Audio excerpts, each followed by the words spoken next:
you know, us sports moms have something to say. Yes, we do. We'll have a chance to interview across the board, from athletes to the parents to the coaches to even the trainers. And we're not afraid to share our journey. We're not afraid to tell other moms what we went through in order to raise up a student athlete. So I believe that it's inspirational. We able to tell our story, the good and the bad. We can give back positive information. Absolutely. You know, we can empower them. Yes, I think it's time for the mothers to be a voice. Yes. That's it. It's time for us to let you know what's going on.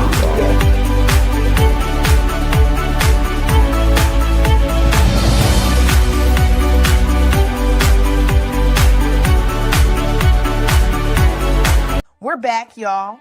Don't miss your chance to laugh with Big Mama. You know I got something to say, and it's gonna make you laugh and think. 'Cause see, life, it's like gumbo, messy, spicy. But baby, if you stir it right, whoo, it's good for the soul. Big Mama stay dropping gem, but this season, we're turning the whole court upside down. We've got guests, games, real talk, sports mom style. Season 4, it's live, it's us, and baby, we just getting started. Season 4, oh, it's bold, it's real, and trust me, we're taking it there. Season 4, it's live, it's us, and We got something to say.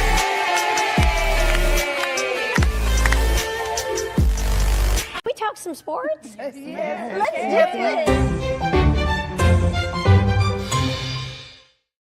All right, switching gears. Back to school also means back to sports. And for parents and athletes, this means sacrifices, lessons learned, and memorable triumph. So a group of sports moms started the show, Can We Talk Sports?, to have honest conversations, humor, and share their journey on raising young athletes. And you bring all of your different experiences to the forefront. Can you tell us a little bit about some of the conversations that you have?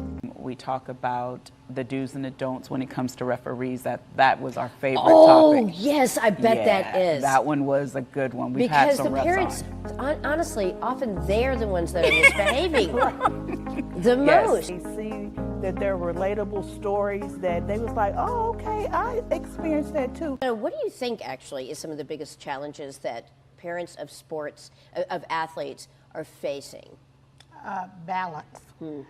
Set some boundaries and enjoy the journey. So to have that community is so important. Now, Sonia, people know you as Big Mama. Is that right? Yes, yes, yes.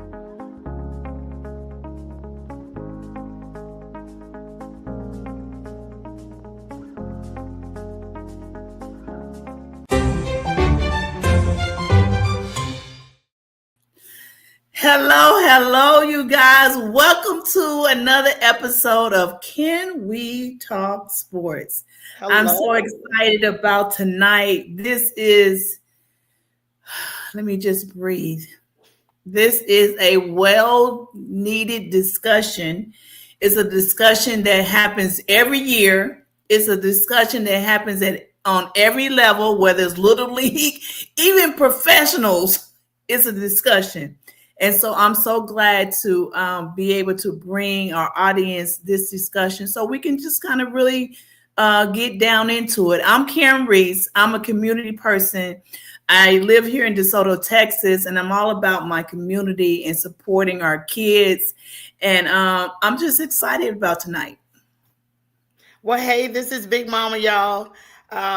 Just kind of coming in with Karen to have a much needed conversation. It goes on. That conversation happens a lot. A lot of people are affected by it emotionally. It gets very, very disturbing at times. But sometimes it's real hard for not only the mom or the dad, but for that athlete to sit there. You know, every player wants their time. I've even had to bite my tongue a couple of times.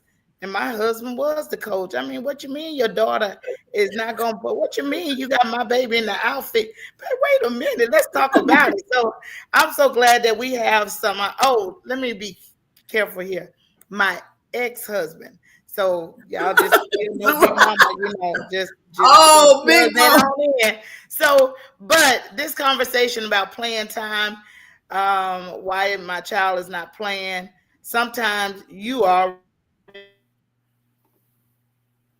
Oh, you're fading out, Big Mama. Oh, you're fading out, Big Mama. Okay, I'm gonna mute her a little bit until she comes back in. Dealing with technology, you never know when you're gonna freeze.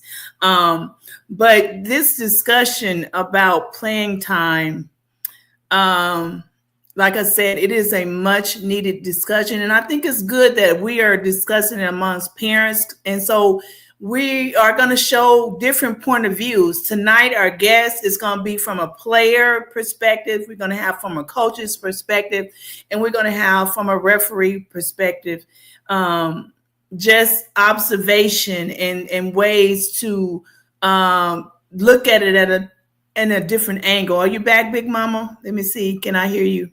I think so. Okay. I'm not sure what's going on over here.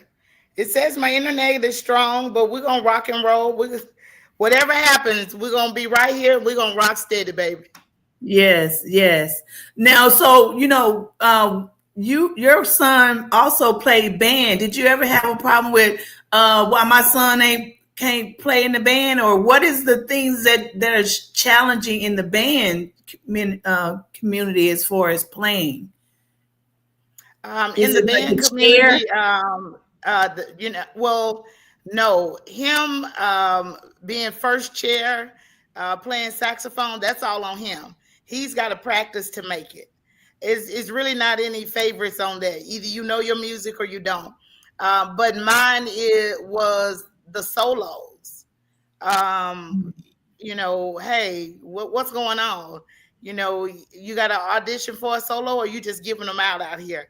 So I know Dr. Brown at DeSoto, he knows Miss Sonia Warren, because we had a real good conversation about that. And I went in with the most professional conversation in my mind. But as the conversation went on, what you ain't gonna do with this one. That one's mine.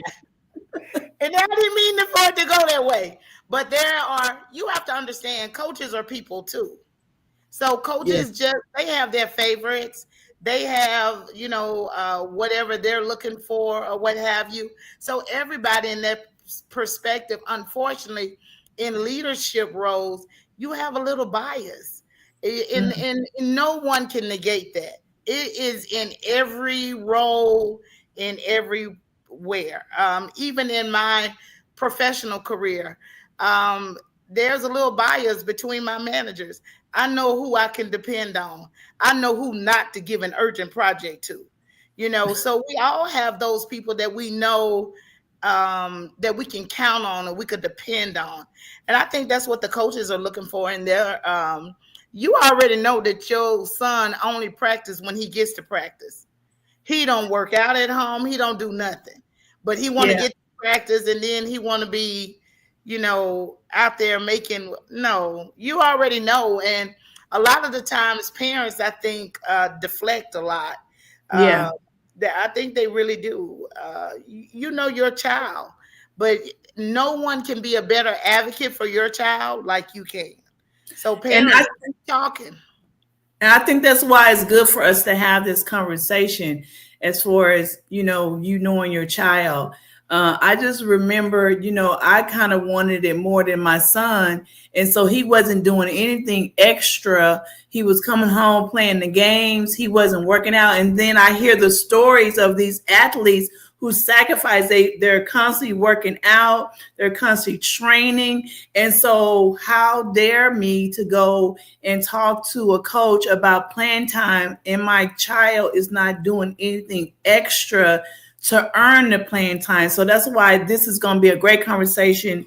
And so I'm excited. Let's go ahead and bring the guests on the show. I want to say one thing before we get started is it's almost those, don't punish me for making a living to make a way for my child to have some of the great things. So no, he is not playing basketball off a tie rim, off of a light pole. But it seems that those that have to, as they say, get it out the mud, they have more of a dog fight in it. And, and like I was just coming home, getting on the game, not picking up anything. It's just not there. And I'm like, well, did we do it because we afforded them so many different opportunities? It's a difference when you sleep in 4 to a bed. You don't want to live like that so you're going to get out there and you're going to dog hustle and do whatever you want. You don't have running water. Shannon, well, y'all don't like to talk about Uncle Shannon, but Shannon, he was like, I was 1986 and we didn't even have indoor toilet. Yeah, you're going to get out there and you're going to make it happen. But, I don't know if sometimes we just give these kids, I don't think they're luxuries. It's just life. It's what life has afforded us. But that grind is not out there for them anymore. They have what we call the sense of entitlement. And that's unfortunate. So let's bring on the guests. Let's talk. Okay, I'm gonna play this little video while I'm bringing on the guests. So y'all watch the video. Don't hate Malik, me. I thought you were gonna let my son play more. I'm gonna let him play with his mama. Stop playing with me. How am I playing? You didn't text me back last night. That's because I was working. You know I'm a single mother. And I'm trying to take you away from that. Your baby daddy called time out on y'all. Let me step in. I know. But can you let him play a little bit more, please? What you gonna do for me? You gonna blow my whistle? Boy, stop playing. Let my son play. Hey, bro, put Idris in for me. Idris' ass can't catch a cold, man. I know, bro, but I'm trying to win with his mom. And I'm trying to win games. Man, come on, bro, just put him in. Look, bro, look. What the mama look like, though? Does she look like? Yeah. Put him in. That's my boy. That's my boy. I can't deal with this shit. He can't catch, bro. Bro, give him a chance, He bro. can't catch. He ain't got his dad in his life. I'm not dealing with him no more. He can't catch. It's bro, over. For real? Hey, come here. It's not your fault. It's your dad DNA. He ain't nothing, all right? Put your head in the game. Okay, your mom paying all this money. You out here lollygagging. Come on now, get in the huddle. He ain't your mama fine. Hey, dude, why my son ain't getting no PT, Don't put your hands on me. Idris is #1 right now. Man, my son ain't getting no playing time, bro. I'm driving all the way over here and he ain't getting no PT, dog. Okay, well, shit. Where your wife Tired at? of y'all whack coaches, man. So? A lot of parents upset with me because I put your son in. I know, but I really appreciate you. How much you appreciate me? Thank you for letting me have playtime. Oh, no problem, bro. I thought you were asleep. Here you go. Don't disappoint me, bro. It was right there in front of him. He's just tired. He's tired. No, he's trash. Football is about 100% focus. There's no distractions, okay? I don't care what it is. You got to be 100%. I've been waiting for her call all day. Hold on. Hey, y'all know what to do, though. Hello? That's video. Okay. Hey, you guys, welcome to the show. Let's go ahead and let you guys introduce yourself. Miss Sharyn Combs, Coach DeAreon Johnson, and my uncle, Billy Joe Murray. All right, Sharyn, tell us about yourself. Hey, guys, my name is Sharyn Combs. I am an author. I work with emotional intelligence. I'm a referee, and so I have seen some crazy things, and I'm glad to be here on this evening so we can talk about we just talk about whatever we talk about as it goes. That's it. All right, DJ. How y'all doing? My name is I'm Coach DeAreon Johnson. I'm also a youth pastor. I'm a proud graduate of DeSoto High School, class 2015. That's right. That's all about the U, baby. It's all about the U. It ain't been coaching since 2022. Also a newlywed, so I took a year off of coaching now, but I will be coaching again in the spring. So I love working with kids. Man, that's my call. That's really my calling. Besides being a preacher, I believe me working with kids and pointing our youth is my calling. All right, Uncle. Hey, hi everybody. My name is Billy Joe Murray, Coach Billy Joe Murray, and I coached for 42 years, won 7 state titles, All-Star game 5 years, in high Hall of Fame, Arkansas Hall of Fame, Arkansas Tech Hall of Fame, and I know about every situation y'all talking about. I didn't seen it all. I ain't seen everything y'all can't tell me that I ain't seen. Okay, so Uncle, we're gonna start with you as a coach. Playing Okay. time. Okay. How do coaches decide on playing time for their kids? Okay. For the kids. Okay. Down nerve, but the kid got to earn it. He got, it's kind of competition. He got to beat, like for guard, point guard, the wing, the post. It'd be like a setup. You're going to pick which one, the best one. He got to compete against that player. If he beat that player off, he's going to be a starter, and then he come in second. As soon as he saw the starter out, he's going to be my sixth man. That's where I look at it. I put them in competition. I'm going to play against each other, finding who the best of what. And one thing I think y'all overlooking, if the player ain't disciplined, got some discipline in him, and he ain't gonna do what I said when I said do it, I ain't gonna drop him way down on the total pole. He gotta be disciplined at home. So when it comes to the gym, I expect him to follow all of the discipline. I ain't got time to be training discipline nobody's kid when I'm trying to win something. And another thing is, I can play to win. I can play to please. I can play everybody and please everybody in the bleachers, but we ain't gonna win. So you gotta make a choice. You gonna play to win, or you gonna play to please? Are they disciplined? You got the home training, and another thing, how good is he? Do we have an athletic skill? Can he play? Can he shoot? Can he run? Is he slow? Put all those tech things into it, and that's how you pick a starter. It ain't that I like somebody better than anybody else. He just beat somebody out. He can outshoot him, he can outrun him, he can out-dribble him, he can out-defense him, he can out-jump him. All these other factors go into picking a team. You just don't, I like you, I like you, I like you, I like your mama. No, yeah. I tell you, hit the road, baby. I got a woman. I don't need no more baggage. But like I said, that's where I am. And I'm straightforward. I tell you this, Earl. I can talk to a kid in the beginning of practice. I can tell you who the player is just by talking to him. Their attitude, where they receive me and take me, some play me off, some look all around, some stir my eyes. That's one going to be a player, he listening. Some don't listen. I can, just by talking to a kid, I can tell who's going to be a player, who ain't going to be, who out there just to shoot the ball and get a little glory. Someone about that just for fun. So do you kind of tell the kid that, okay, you're going to be my starter? And then you tell the sixth man, you're going to be my sixth man. Do you kind of tell them? I don't tell them anything. Okay. Mm-hmm. Okay. When we practice, you're playing 5-on-5, and the first team gets second team, then you got a third team. Okay. If you're on the first team, you're probably going to be the starter. If you're on the second five at that position, you're going to be the sixth man at the position. That's why I do it. But you want to play, you're the starter, be a starter, beat the one in front of you, beat the one that you're playing against every day in practice, you're my starter. I'm not going to come, you. You got to earn it. I got position, you got a power forward, a post man, shooting guard, a two guard, and a point guard. I put you in all five positions, depending on how well you can dribble the ball, how well you can run defense and everything. And you got to just compete against that player. And then it stands out. A lot of parents come to me, this is true, and before you ain't paying my son, I asked her, do you want me to win or do you want me to lose? I can play your son. And I think about it, I will play their son. When he go out there, he make 2 or 3 turnovers in a row. Then the whole crowd hollering, take him out. Why you put him in? Jumping on me because I put him in. But I did playing because she had me to put him in. And I showed her that he couldn't play. I do that all the time. I'm not here to put a kid in and let everybody see what he can do.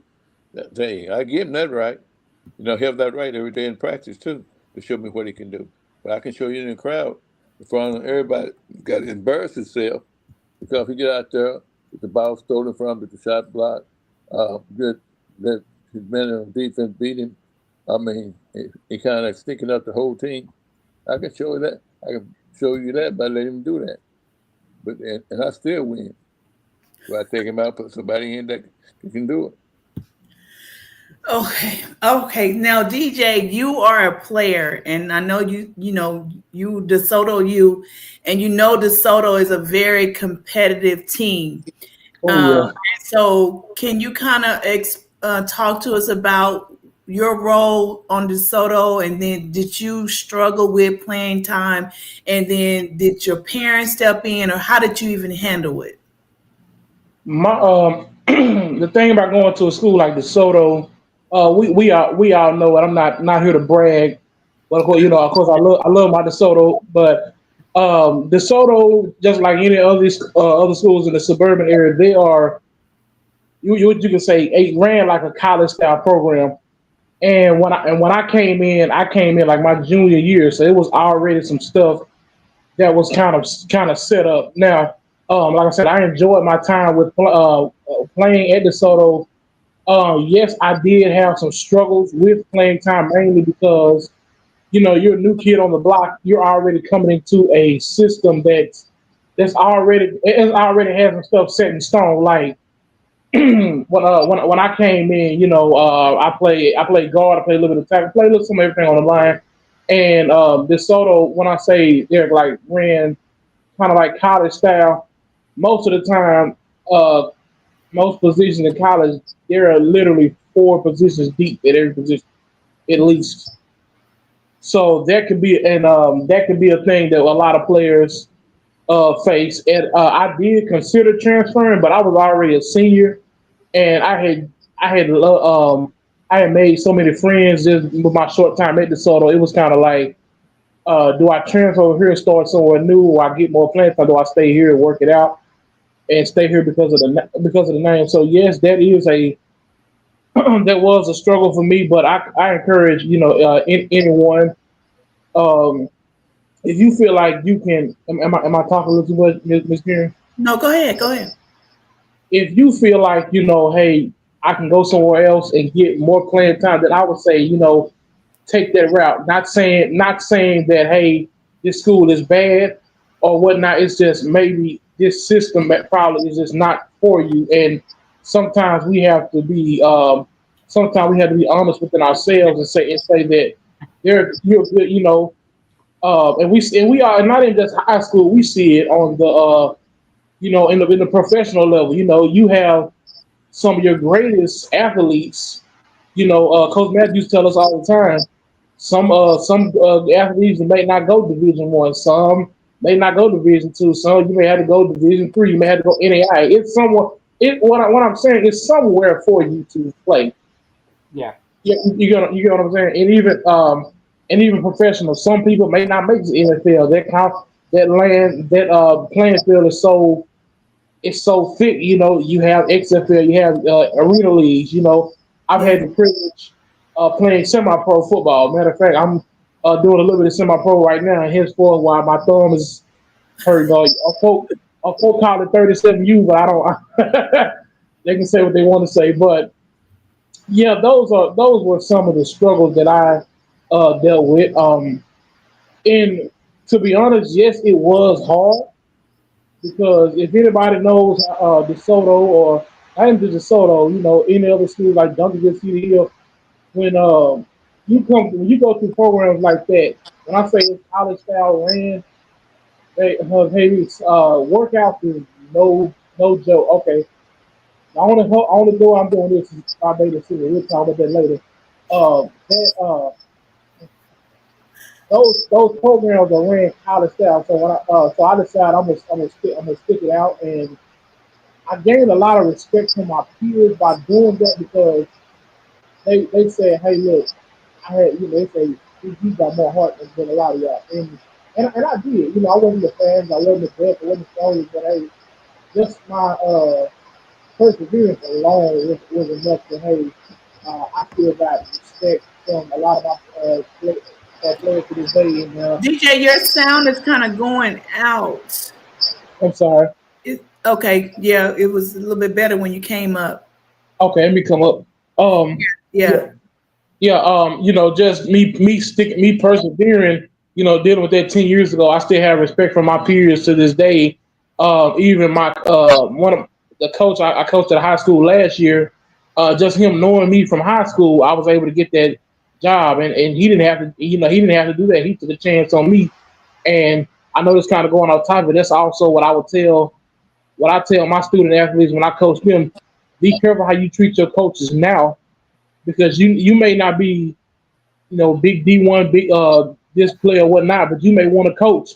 You may have to go back through that coach, just that to get you that particular job. So Yeah.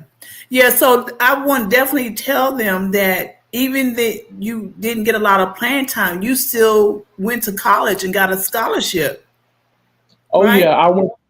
Yes, went to the TC and got a partial scholarship. So I played a little bit at Texas College. I didn't play as long. I wound up end up going to semi-pro route. I just I think my freshman year, I kind of was a little bit depressed, and I was also TC. Well, I don't want to go off on a tangent like that. I was basically, long story short, I was used to winning, and I kind of sucked into a little bit of depression.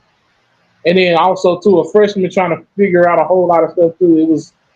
It was a bit much. So I left football alone, and I said I wouldn't play again. Then I wound up playing, doing the semi-pro route for about a year or two. Then kind of in and out. So being a player, because I definitely want the testimony of being a player, and if I was a parent, how can I encourage my son or my daughter that is not getting any playing time? What can you share? What would have been encouraging to you at that time of you having to be on DeSoto and not being able to play? One thing my dad used to always tell me, he would say, and he would literally say, he said, don't worry, your time, he said, your time will come. He said, don't worry. And then when you get in the game, he said, block like the game just kicked off. That's what you get, because usually, like I said, not trying to brag, but DeSoto, we blow out every team. So usually my time, I would get in late in the fourth quarter. My dad would say, when you get in, block like the game just kicked off. Yeah. So that was my motivation from my dad. He was, even to this day, he's always still my biggest support. So I would say, as a parent, encourage your children, when you get your time and when you get your time to play, show why the coach will keep putting you back in. Yeah. So if you weren't getting your time to play, how would you have felt if your dad did go to meet with Coach Mathis and say, hey, I want to talk to you about my son? A lot of times the kids like, no, don't say nothing. Don't say nothing. You're going to get me in trouble. But how?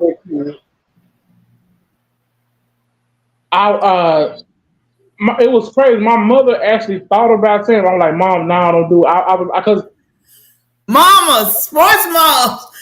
Mama, don't do it. Mama, don't do it. But I was like, no, Mama, just chill. Everybody respect. I'm trying to keep that level of respect. I think as a kid, man, I was 17-year-old kid at that time.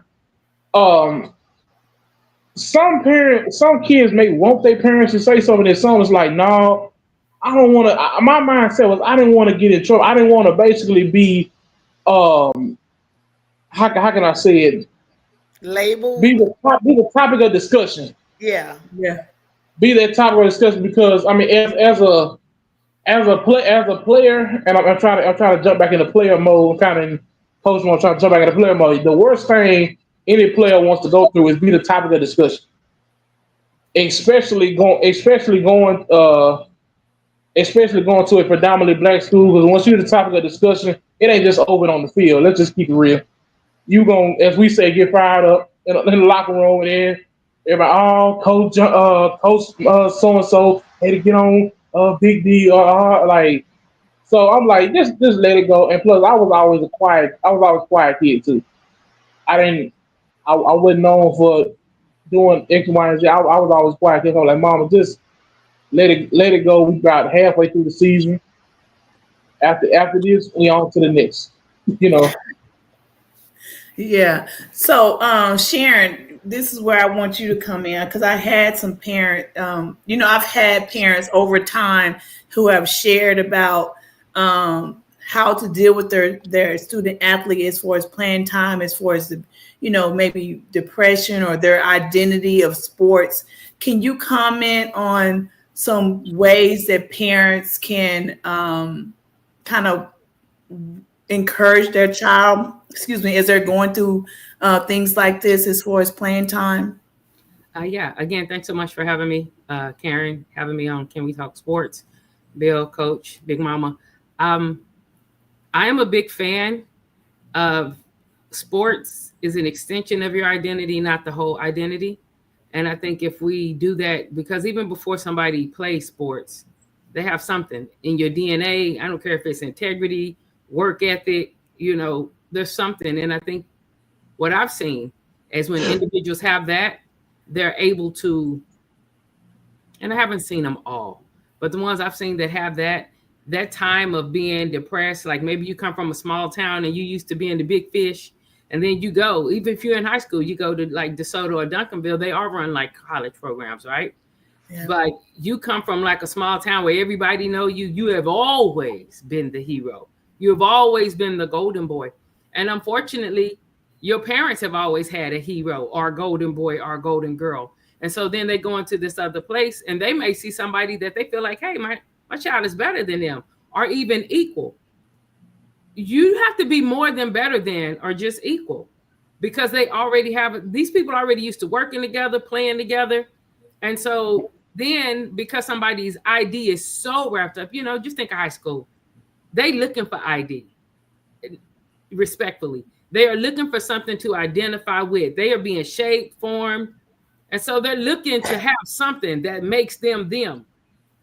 And people aren't saying, well, you already them, just be them better. You know what I'm saying? The things that are going to go with you regardless of whether you're in sports or not. Integrity, honesty, work ethic, those things go with you. And so I feel like having an identity outside of sports, kill sports, eat, drink, and sleep sports, do all of that. But have an identity that of who you are, like if one of us got fired today, we would be so distraught. Oh my God. But we knew who we were maybe before we got the job. So it'll give us some moment of like disappointment and like, dang, and feel that. I feel like process it and feel it. Don't try to act like you don't feel that way. Feel it. But don't stay there for 15, 20 years either. You know what I'm saying? Because the things that make you good in sports, you got IQ, you have other stuff. You will be able to apply it. You just have to, so I think that's it. If they have something else they can hold on to and not feel like everything is removed when the sport is removed, or when they're not starting, maybe they're going in when they're so high up or so high, so getting beat so bad, they get those last few minutes. Yeah. That's a lot. That's a lot. They will feel shame. They're going to feel embarrassment, and teenagers, we're talking about teenagers right now, right? Yeah. Teenagers are horrible. They are horrible. They're going to let you know you was in there for 3 minutes and 31 seconds. They're going to let you know. They are horrible. Well, we ain't never lied. But so I feel like that's it, because no sense in lying to them. No sense in them coming home and you being the parent and you like, it's your coach's fault. He got that one in there and don't have you in there. He ain't going to have no good time with that. He finna pick up your offense. He already feel bad. He already embarrassed. So now you're going to go in there with this attitude like it's the coach's fault. And the coach, depending on what type of coach you have, Mr. Murray said he been coaching 40-something years. He done seen it all. So he ain't going through all that stress. You understand? He's under his first or second year. He ain't finna go through all that with somebody. I mean, unless the Lord tell him, hey, pour into this child or something, he gonna be like, you can take that right on back home to your mom and daddy. And in your video, the people like, well, I'm driving this far over here. Well, what you driving over here for? Was it not something over there? And also, I'm a fan of, if you're not getting no playing time and you're good, you have a limited time in high school. I have cousins who wasn't getting playing time where they were, and they went to another school, and they were like, this school ain't good, such. But they got the playing time, and now they are at colleges off of football, off of basketball. You understand what I'm saying? So, yeah, I don't know if I answered your question there. I just feel like they're gonna feel bad. Like, let's not lie. And why they feeling bad, even as a referee, you hear parents saying, it's 7 for basketball. It's 7 against 5. No, it's not. We don't even know your kid's name. Legs are tired. We're trying to get up and down this court and make sure no one's fighting. We're trying to do everything we can to make sure that the winner is not because of us. You know what I'm saying? We don't know your child's name. We didn't wake up that morning like, you know what? Is it 33? Is it number 33? No, man. We trying to get these babies home, safe. So emotional regulation is important, and I do think it matters your coach. Coaches are different. Everybody's not going to have 40 something years like Mr. Murray. Some coaches are so invested, their first 2 years, it's so much about them. It's never going to be about the kids. It's how is this kid going to make me look on the field? So I don't, it's different ages. And it's not really sometimes about the kids. It's their livelihood. I mean, it's my job on the line. If you don't play well, we saw that in college football. First 3 games in these college, they was firing head coaches after the 3rd game and when the college season started. So it gets down. It's my livelihood. It's a business. Yeah. I matter of fact, Titans coach just got fired yesterday, and I'm glad you pointed that out because I didn't understand it from the player side, but from the coach's side, like y'all hit on there, livelihoods on the line. Like especially high school, people don't understand. Like you go to these top schools, like I'm gonna keep throwing DeSoto out, like DeSoto, Duncanville, Late. You got to understand. I was on the sideline with a headset, and I coached offensive line. Many coaches know that's one of the hardest positions in football to coach. The worst case scenario, you do not want to be that coach get chewed out in the headset because that is not a good feeling at all. And people livelihoods on the line. They're firing midway through the season. That is real. And matter of fact, it's even trickling down to high school, where a coach getting their headset took. They make a wrong move because people had to understand. And I didn't understand this till I became a coach. Even just middle school, the pressure to win, especially here in Texas, it's you can't hardly sleep because my offensive coordinator last year, Coach Lee Brown, he said, Johnson, I want you to be a part of a program where, say for instance, you have a daughter. He said, he mentioned the fact when he was coaching in college, he said, my daughter going to the dentist is predicated on if I call this play, this receiver catch this ball, or vice versa. That's the kind of pressures that run, or me coaching offensive line. If my guard does not pull on counter left or whatnot, I'm just throwing it as an example, or he blocks the wrong guy, that's on my shoulder. Like we going back to it. Coaches they not waiting to the end of the year to fire coaches no more. It's livelihoods on the line. They're going to put the best. If your job is on the line, they're going to put the best player in. Coach's going to put the best player in that's going to play. That's going to help the team win.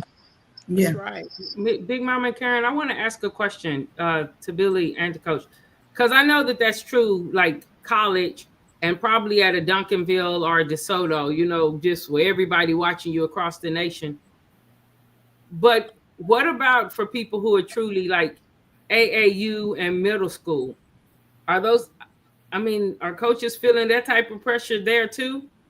It depends. I would say it depends on the middle school. Man, me personally, when I coached middle school basketball for the first time a couple of years ago, the coach I'm not going to mention his name, but he had told me, he said, Johnson, just teach the fundamentals. Don't worry about winning. Me as a young coach and me at this particular school where they hadn't really won that in 10 years, I'm coming in with the mindset, I'm not just gonna be here just so it's an extra little something for me to do.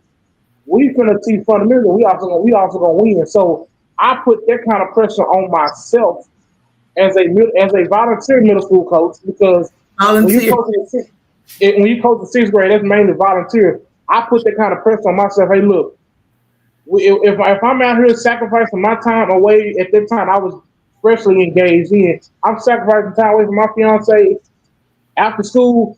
We gonna put in work. And Saturday we gonna win. So at some middle schools, you do have the head coach still getting on them, because I mean, at the end of the day, no matter what, it's really about the kids. So I say it just depends. Just some schools care about it. Some schools don't. Some schools are pro athletics. Hey, look, a school I know, they saying, look, I'm tired of seeing our football team looking like a circus. So they put the right people in there. Hey, look, we gonna get this job done. So it just depends on where you at. That's What what you I got say. to say, Uncle? Yes. I said depend on the fans. The fans put the pressure on the kids to play, to score, with the pressure on the coach to play. So it's all come down to the fan coach. Nobody wants to have a losing team. No kids want to play and lose. No fan want to be their son play and loud. The pressure comes from the Nobody fan. become Cowboy fans, but go ahead, Coach. Go I ahead. mean, no. You know, not too much. That's a good point. But I've you know never what? heard that. And I've been around sports my whole life. I've I, never heard that. I said pressure all around. When you hit the court as a coach, a player, I know a fan because first time step out on the court, all the lights and everybody hollering, screaming at him. But you know he's scared. Oh yeah. He's scared because hey, there's pressure on him. Then they got and every coach got a set of things you got to do at a certain time. Called offense and defense. Certain things you got to do. You got to remember to do it and be in sync with everybody else. So that's pressure on him. So it's pressure all kinds of way. And as soon as he messed up, everybody on the team know he messed up. The other players, I got him, coach. I got him. I can do it. Like the third, then you may sub him out. Get somebody in can do what he couldn't do. So that's what pressure come in at. Another thing, players got to be able to play, kind of get together, be in sync with one another. They got a group that play good together. You don't mess with that group. But that group know how to think, react to other players because they kind of, they just play good together. If they got five that playing really good together, I wouldn't touch them. Because they know how to play. They backing each other. I got your back. You got my back. They passing the ball. They rebounding. They playing team defense. So you kind of let that go. Another thing about for kids having problems not getting playing time, I would tell him to go to the coach and sit down to the coach and ask the coach what I'm doing wrong. And the coach was normally I'll sit you down and go over from A to B things that I want to see, things I want you to do. These are things that you're not doing. So this person is doing this and you're not doing. The player will see that I'm right. Those things I'm saying he ain't doing, he probably ain't doing. And I show a kid that's doing it, you get more playing time, he go, yeah, you are right. Then a player gonna go back out there and try to match the player that's doing the right thing. That's the way I see it. So, Uncle, and I'm glad you brought that point up, but I want to say, what about undersized kids? Especially on football teams, you have kids that are undersized that may be playing the position because they'd like to play the position, but they're not really the size for the position. And so, how do you deal with that as a coach? And then, should a parent expect their kid to play if the team is winning by 40 points? I'll be like, okay, we winning by 40 points. Everybody should play. Should parents or player expect to play when the team is winning? Yes, they should. And the coach should put them in. And he shouldn't wait till the last minute and put them in. You're about 25, 30 points. You can play 2 or 3 plays, 4 or 5 plays, or whatever. Set it down, wait him, and then come back in with maybe.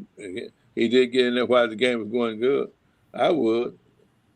And think about it. If a player is undersized, he got to fight 3 times tough than the big man.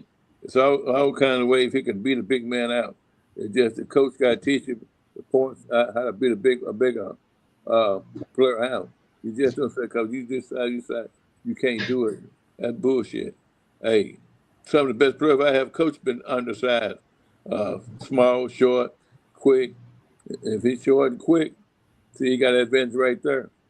Okay, so it's all kinds of ways, but the coach got to be the one that, hey, put it in his head that he's just as good as the bigger side kid.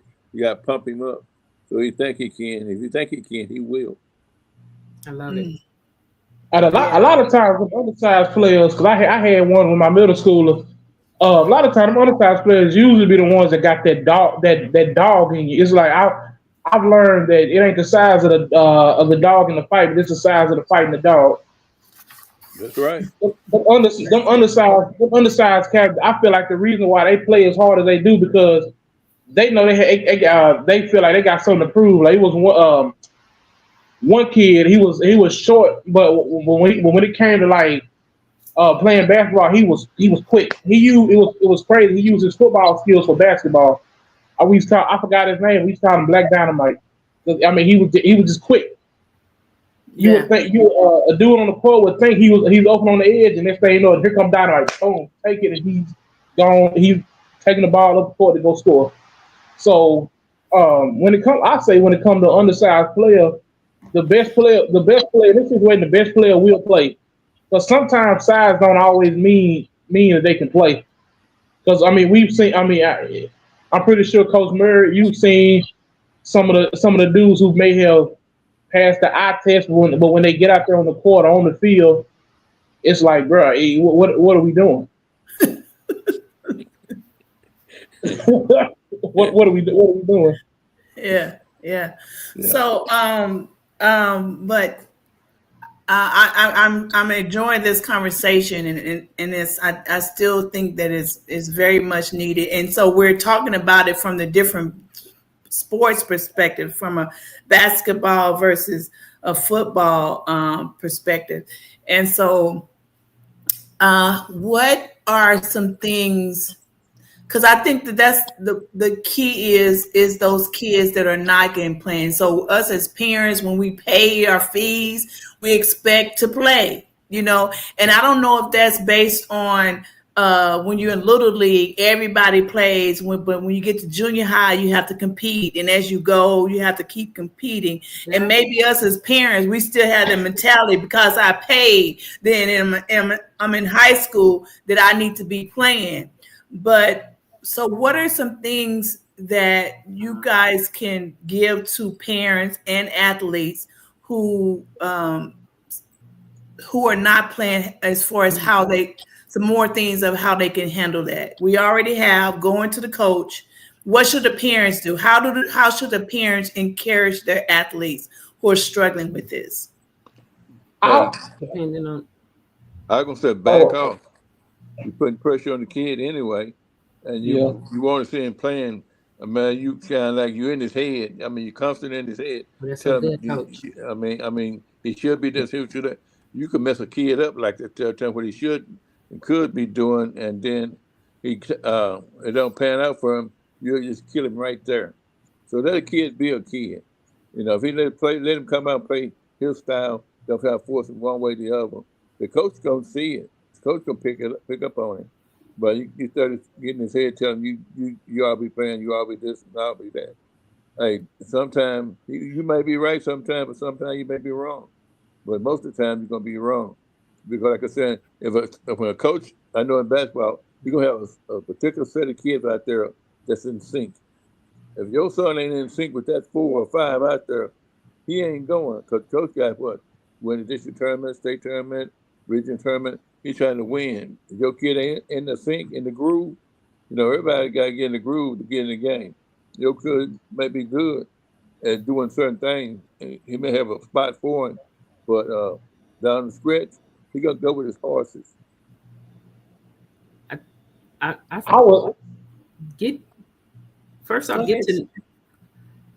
would actually tell the kid what you just said about the parent. That's amazing. Coach Murray, I can tell you've been coaching 42 years. A, because you're not running up the score after so many people up. But I do think coaching right now is almost like the workplace. It's different generations coaching. It's some coaches out here like, I don't care. I'm gonna run it up. Let's hit 100 on them. They got 7, and that's listen. No, it's a real thing, And other coaches who have been doing it a little longer, like it's not necessary, So it's different. I think people should be honest with their children. Yes. I think parents need. Listen, I'm big like emotional intelligence. Get some therapy. Quit forcing them kids to live your dream. They don't think like you. That part. Experience. You could, that is any of that. You know what I'm saying? Yeah. Like he said, let them be a kid and see what their strengths are, but also make them disciplined. If they got more respectfully, if they have more time on the video game than they have working on fundamentals or listen, it's gonna get thin. It's gonna get thinner the higher you go up. Grade school, everybody can play. Even 9th grade, they ain't really cutting people off teams in the 9th grade.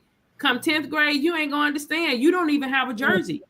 Is there something else you can do to support the team? And so if us, I don't care, I'm an auntie. I'm not even a parent, I'm an auntie.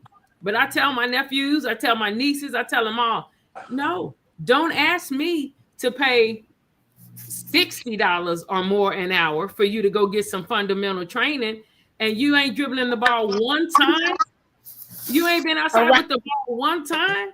You just no. I mean, and I'm honest with them. I tell them I love you to bits. We can go do something else with that $60. That's fun. We can go drive the little go-karts. We can go do something else.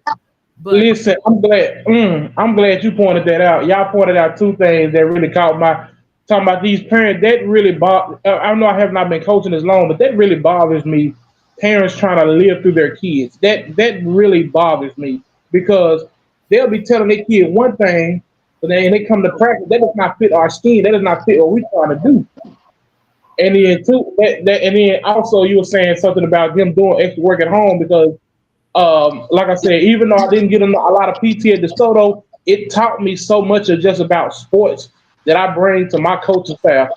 My whole thing is. I had a parent do this when I was coaching middle school ball.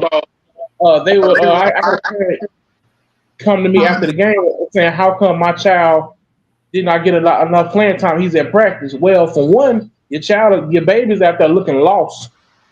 Like he's wide open for a basketball. He's wide open trying to catch the basketball. He just alligator arms it. So it's funny, ma'am. You had a good point. Had those honest conversations with the children. I don't feel like a lot of parents have that honest conversation. Some parents don't even know that they actually trying to still live their dreams. And that's the main. That's what it's too. I feel like it's too much emphasis on youth sports in general from a little bit of middle school on down. Like teach. I feel like the best way to do is go teach them fundamentals first. Let them learn how to play before you just want to tell them to try to have them doing plays like they're the Kansas City Chiefs. Like come on, my baby gonna be this, my baby gonna be the next that. I'm like, no, man, I hate to break it to you, but your baby can't catch a cold. like man said. Your baby got to do some work. As a coach, that does bother me. So a lot of parents in this generation, we had. I don't want to say we don't have no kids yet. Have to keep it real with their kids. It's not the fact that coach won, because me, I'm a type of coach where look, if you show up and you work hard, you're gonna get some playing time. But also, I'm not gonna put you out there on the court and embarrass yourself, let alone embarrass me or this program. Right.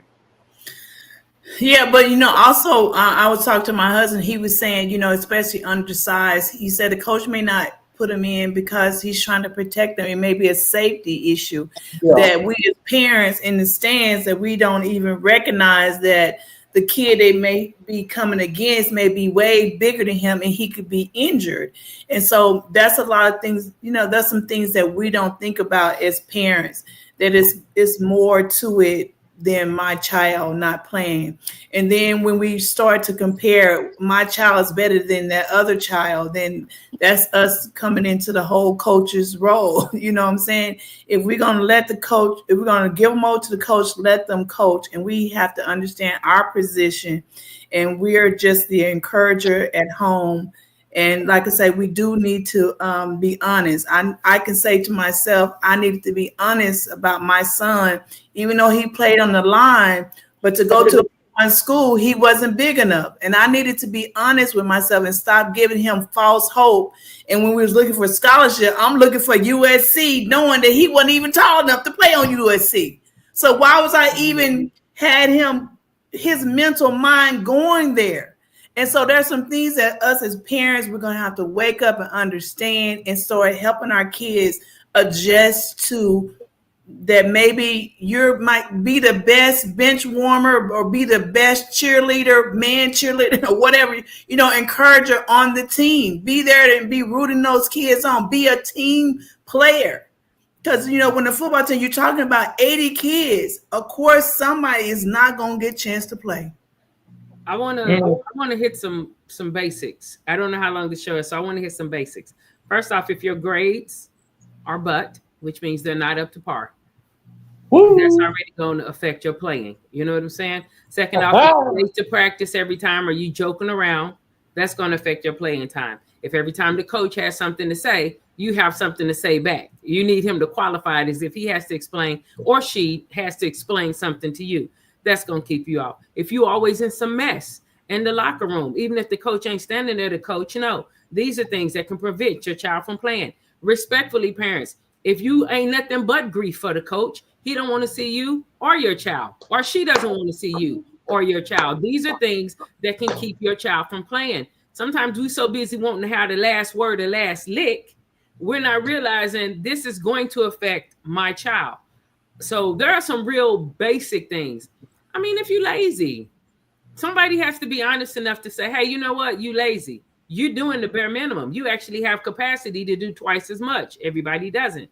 But if your coach peeps that, then your coach is like, you out here you're not giving your all, so to speak. Now, there are different coaches and there are different ages, but I feel like those things probably hit every age. They hit every age. Oh, yeah. Are you going to look for a solution? Yeah. I have,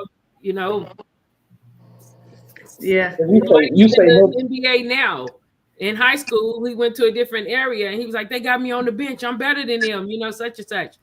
And he was, and his mom and his dad knew he was. But you know what they said to him? They didn't tell him that he was.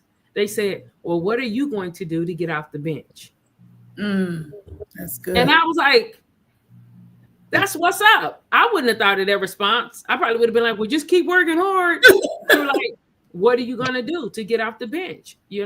Because he's the one that has to get off the bench. The video was funny, but that's peewee ball. Yeah. Peewee ball. I mean, some high school coaches may be doing that, and some college coaches too, but they ain't going to be risking the game to do it, Yes. I talked about the video earlier. So this has been a great show. I got a little game. We're going to do some rapid fire, ask some quick little questions about playing time for you guys to comment on. So how about this? Effort or talent? Effort. Talent. Sharyn. I say talent, because I've heard him in college say you can't coach height.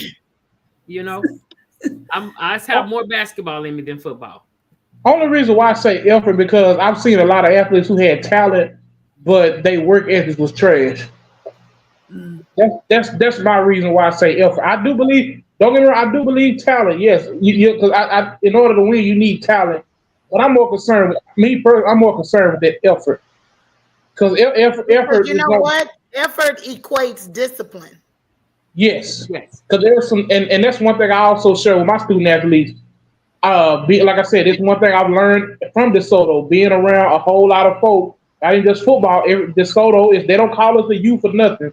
All that kind of talent just coming out of DFW Metroplex. I let them know, hey, look, you may have all this talent in the world, but I have seen talent D1 folk not doing nothing years later. My dad used to always say, he said, look at those ones that's committing all these big schools. He said, give them a few years, give someone a few years. Because now they thought they was this and that. They go to K-State and their effort didn't match up. So I agree with the talent, but but when that talent dips down, that's when I feel like that's when that effort comes in. Yeah. Okay. What about practice versus game performance? I go practice. Practice. Practice makes permanent. all day. It may not make perfect. It makes permanent though. Your muscle memory kick in. I don't know. I would go practice. Okay. What about team chemistry versus individual stats? Team chemistry. Chemistry. Team. This ain't tennis. Okay. One thing players can control every game. Can control every game. One thing that players can control every game. Your attitude and your effort. That's what Coach Stansberry used to always tell us. You control your attitude and you control your effort. Yeah. I go along with that. Likewise. Agreed. And what's one thing parents should never say to a coach? You can't coach. You suck. Yeah. You can't coach. I agree with that. Oh.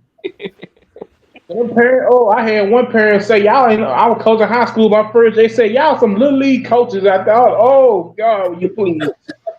What you say, Sharyn? Well, I said what they said, probably just more inappropriately. I said you suck, you know. And here's the thing, too. I don't know if parents know this. I don't care how many people in the stands. People can hear you. You're sitting in the same spot. Most of the time, people have a spot that they sit in. Yeah. Yeah.